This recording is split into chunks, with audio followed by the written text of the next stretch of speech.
भाग 3। शाम अपने पाँव पसारने लगी थी, तभी ठाकुर विला में मन्नत ने अंदर आते हुए पूछा, आंटी आपने बुलाया था? शांति जी बोली, हाँ मन्नत आइए। मन्नत ने उनसे पूछा, परी कहाँ है?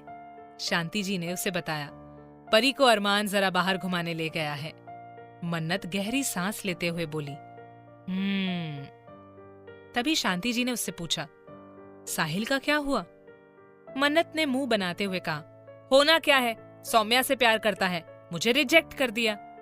शांति जी बोली, अच्छा हुआ, वरना सौम्या को आप पर शक हो जाता। मन्नत ने शांति जी से पूछा, वैसे आंटी आपको क्या लगता है, परी के एक्सीडेंट में किसका हाथ होगा? शांति जी बोली, कुछ भी समझ नहीं आ रहा है मन्नत, हमने अपनी तरफ से सभी सोर्स लगा लिए, पर ना तो उस गाड़ी का कुछ पता चला ना उस ड्राइवर का।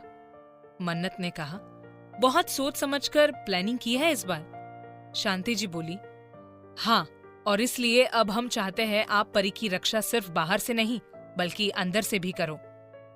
मन्नत कंफ्यूज होते हुए बोली, मैं कुछ समझी नहीं। शांति जी ने उसे समझाया, मन्नत आप परी को अपनी बेटी की तरह रखती हो, तो हम सोच रहे थे कि क्यों ना आप सचमुच उनकी माँ बन जाए। मन्नत ने हैरान होते हुए कहा, आंटी लेकिन वो क्रूर सिंह मतलब अरमान आज सुबह जब परी ने हॉस्पिटल में हमें मम्मा बनने को कह दिया था तो उसने इतनी बुरी तरीके से डांटा परी को कि पूछो मत, एक पल को तो मैं भी डर गई थी। शांति जी बोली, मत भूलिए मन्नत कि हम उनकी माँ हैं, उन्हें इसके लिए कैसे राजी करना है वो आप हम पर छोड़ दें। बस इतना ध्यान रखिएगा कि ठाकुर विला में किसी को भी आप पर शक ना हो, वरना वो सतर्क हो जाएंगे।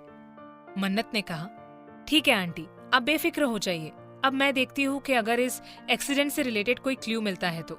शांति जी शून्य में देखते हुए बोली, कितनी अजीब बात है ना, आप पराई होकर भी अपनी है और हमारे परिवार के लोग अपने होकर भी पराए।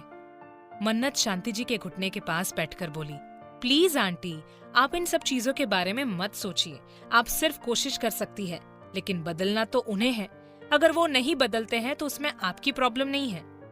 शांति जी अपना सर हाँ में हिला देती है। तभी परी और अरमान वहां आ जाते हैं। परी तो दौड़कर मन्नत के पास जाना चाहती थी, लेकिन डॉक्टर ने उसे दौड़ भाग करने के लिए मना किया था, इसलिए वो अरमान का चेहरा देखने लगती है। अरमान परी की बात समझते हुए उसे मन्नत के पास ले जाता है। परी मन्नत की आंखों को अपनी नन्ही हथेलियों से बंद करके बोली, पहचानो कौन? मन्नत ने मुस्कुराते हुए कहा, अरे ये तो हमारी गुड़िया परी है। ये बोलकर मन्नत परी को गोद में उठाकर उसके गाल चूम लेती है। शांति जी तीनों को देख रही थी, तीनों साथ में खड़े होकर बिल्कुल एक हैप्पी फैमिली लग रहे थे। रात के समय शेरगिल हाउस में मन्नत अपने डैड को पूरे दिन के बारे में बता रही थी। मानव शेरगिल हैरान होकर बोले, मन्नत, तुम्हारा और शांति जी का मानना है कि परी के एक्सीडेंट में घर के ही किसी इंसान का हाथ है, पर वो कौन है ये नहीं जानती।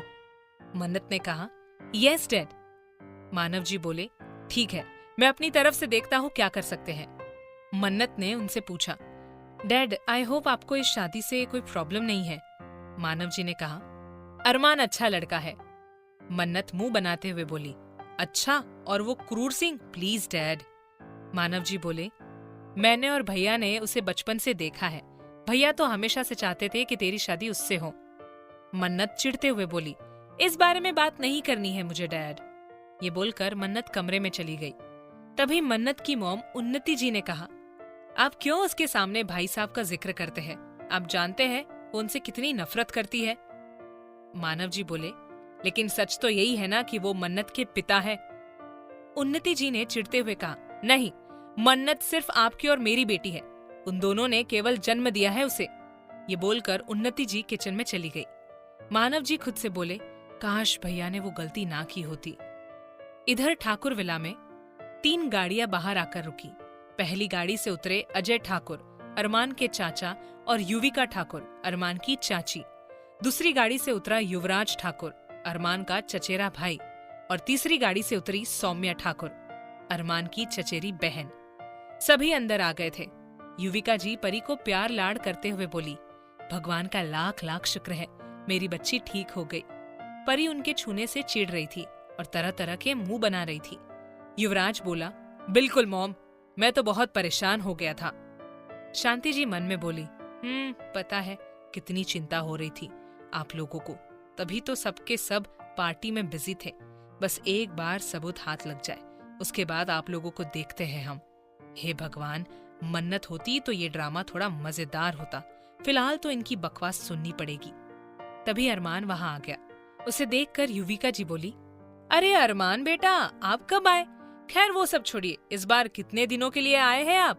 अरमान बोला, हमेशा के लिए चाची, माँ का हुक्म है कि हम अपना काम यहीं शिफ्ट कर लें। पीछे से परी बोली, और दादी सिर्फ हुक्म देती है। शांति जी ने तिरछी नजरों से युविका को देखते हुए पूछा, बिल्कुल। तुम्हें कोई दिक्कत है युविका?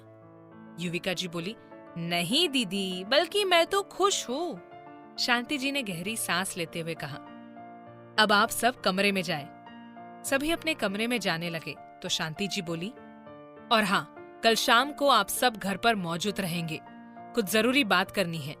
सभी एक साथ बोले, जी। शांति जी ने अरमान की तरफ देखते हुए कहा, अरमान, आप परी को बाहर ले जाइए, उसे खुली हवा में ही नींद आती है। जी माँ। अरमान परी को लेकर बाहर आया और चहलकदमी करते हुए उसे सुलाने की कोशिश करने लगा, लेकिन परी को नींद नहीं आती। परी बोली, पापा लोरी गाओ ना, तब नींद आएगी। अरमान ने उसकी तरफ देखते हुए कहा, अब लोरी कहाँ से गाऊं परी? परी का चेहरा ये सुनकर उतर गया था। तभी कहीं से गाने की आवाज आने लगी, लोरी लोरी लोरी लोरी लोरी लोरी लोरी लोरी लोरी। परी अपनी नजरें घुमाई तो उसे मन्नत दिखाई दी, जो उन्हीं की तरफ आ रही थी। मन्नत परी को गोद में लेते हुए बोली, चंदनिया छुप जाना रे, क्षण भर को लुक जाना रे। परी मन्नत की गोद में सो गई थी।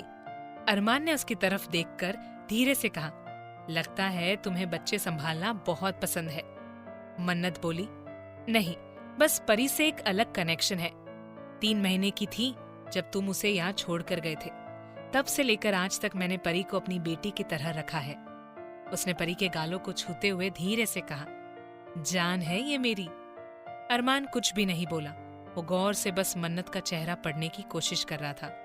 मन्नत परी को अरमान की गोद में देते हुए बोली, ये लो, और जब इसे बिस्तर पर सुलाना तो थोड़ी देर थपकियां देते रहना, ये आराम से सो जाएगी।